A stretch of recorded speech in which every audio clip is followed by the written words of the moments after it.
Náttúruefni og lyfjasprótar til að sigrast á sjúkdómum geta flokkast undir þá þjónustu sem náttúran veitir. Rannsóknir sýna að það getur stundum verið undir okkur sjálfum komið, hvort við þurfum á lyfjum að halda. Vísindamenn háskólans hafa bent á að unnt sé að bæta hreyfingu og stuðla að hollara mataræði hjá ungu fólki og auka þannig heilbrigði. Í okkar fyrstu rannsóknum sem við gerðum þá komumst við að því að krakkarnir voru að fitna og hreyfðu sig minna og þurftu á virkilegum einhverjum aðgerðum að halda.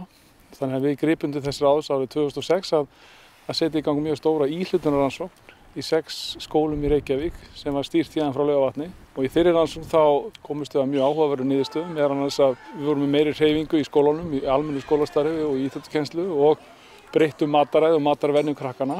Þá öðluðust við betri heilsu og urðu betur á sig komin og þeim gekk betur í skóla og vonandi mun þetta notast þessum krökkum allt lífið.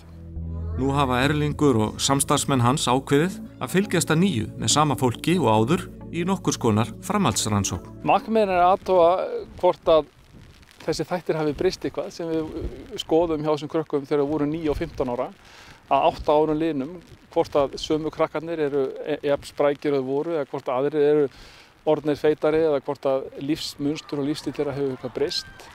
Nú líka hvort að það fylgir þeim allt lífið að vera í góðu formi, þeir sem eru í góðu formi, því við megum alls ekki gleyma því að 60% okkar krökkum eru í mjög fínu formi og standa sig vel. Lífsstílssjúkdómar valda auknum kostnaði í heilbrigðiskerfinu og því til mikils að vinna ef unnt er að auka heilbrigði þjóðarinnar.